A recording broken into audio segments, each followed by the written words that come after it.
This is Professor Bittinger, and this is the fifth video in the series for Chapter 1 video lectures and our last video. So, with all that you have watched in the video lectures, I would like to wrap this up with the concept of the goal is a sustainable society. A sustainable society is one that meets the current and future basic resource needs of its people in a just and equitable manner without compromising the ability of future generations to meet their basic resource needs. The concept incorporates the term equity, meeting the needs of the present while considering future generations. So we know that people need clean air, clean water, clean food, good food, and shelter to survive. A system is sustainable if it can continue indefinitely without depleting the material or energy resources within it. A sustainable society is in balance with the natural world and can continue on for generations without depleting the resources and doesn't make more pollution than nature can absorb.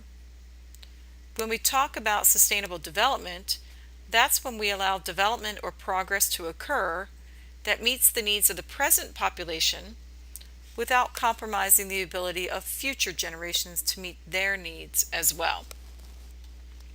So I went over that a little quick, but I basically defined sustainability, sustainable society, and sustainable development.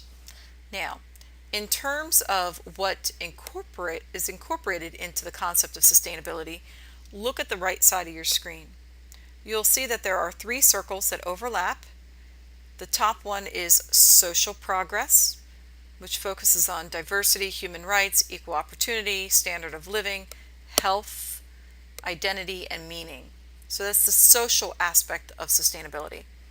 On the far left, we have economic stability, which refers to the consumption patterns of the society, distribution of wealth, research and development, employment would fall under this category as well.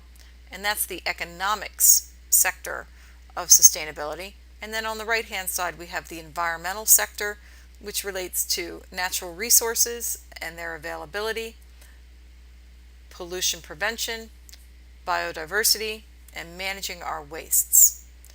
When it comes to making decisions, we want to make decisions in the center of this figure that looks at the social, the economic, as well as the environmental aspect of the issue at hand and tries to have the best decision that is viable for all three of those categories involved.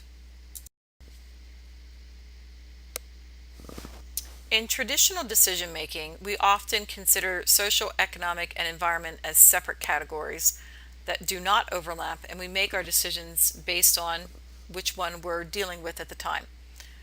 In a sustainable decision-making framework, we incorporate the three concepts together and try to find the best win-win solution for a sustainable approach to the problem that we are trying to tackle. So some sustainable solutions. Well, first of all, they cross over disciplines. It's going to involve economics as well as politics and social aspects when you're dealing with various environmental issues.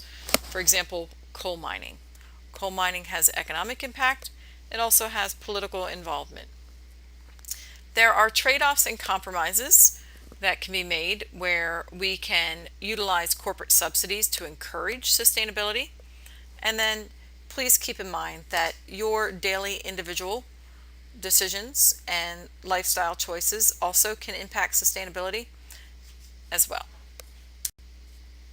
So, what do we need to transition to a more sustainable future? Well, we mentioned that the 5 root causes to the environmental problems that we're having, again, are population growth, unsustainable resource use, poverty, managing nature without knowing enough about it, and not incorporating the cost to the environment in the cost of goods, i.e. full cost pricing. So, Transitioning to a sustainable future basically needs growing into a more stable population and possibly even declining population. We have some countries that are seeing a negative population growth rate because they have stabilized their population growth. Transitioning from a growth consumptive resource oriented economy to one that protects ecosystems and natural capital. Doing a technology transition from pollution intensive technologies to those that are more environmentally friendly and even pollution preventive.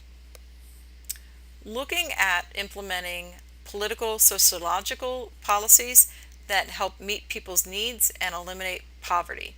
And we're going to talk about that more when we talk about the Sustainable Development Goals. You could even go on the scale of community and transition from a car-dominated urban sprawl community to one of which is smart growth livable city, where you can get around with public transportation or biking or walking because you're dealing with small, livable cities that have the means to which people need shopping within short distances from their homes. All of these transitioning options are measurable actions that can actually help show progress and whether or not we're moving forward towards sustainability.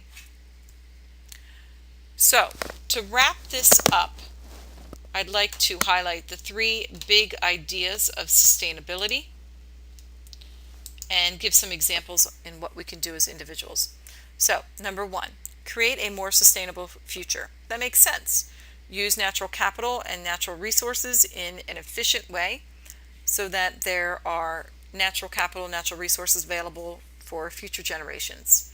One thing we've been doing well here in the United States is reducing, reusing, and recycling, and that's something that can be continued to be improved upon. From an economic standpoint, implement the full cost pricing approach and recognize that this can help shift how consumers purchase their goods and products. And find win-win solutions where we're not just looking at the environmental aspect of the problem, but we're looking at the social and economic as well as policy, political aspect of the problem.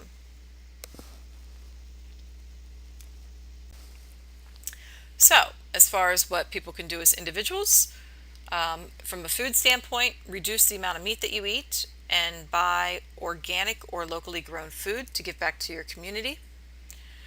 As far as home energy use, insulate the house and plug any leaks where air is leaking out or leaking in from cold outside to warm inside.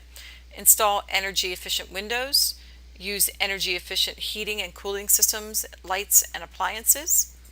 In terms of resource use, do more with reducing and reusing and recycling. Maybe do composting at home. Share your items that you have with others if you can. Use renewable energy resources whenever possible. As far as the transportation sector, try to reduce your car use by walking if feasible, biking, carpooling, car sharing, or using mass transit. And then the other option is drive an energy efficient vehicle, such as the Toyota Prius or another type of hybrid vehicle. So, wrapping this up, I've provided you with a list of sustainable business careers on the slide, and it can vary from doing climate change research to environmental engineering, maybe being an environmental writer, perhaps working in the field of geographic information systems or sustainable forestry. The list is in front of you. You can look over that list. But even if you decide to pursue a non-science, non-environmental career, you will find that the topics covered in this course can apply in a variety of career fields. You as an individual or as an employee of a company can help foster the concepts of sustainability in your personal life and in your career environment. You can be a change maker and help others understand how to approach decisions from a sustainable standpoint and make those choices that can be both beneficial to the environment as well as the economy and the people involved socially. This concludes our last video lecture for Chapter 1. You may continue on to the remaining assignments for this week's module.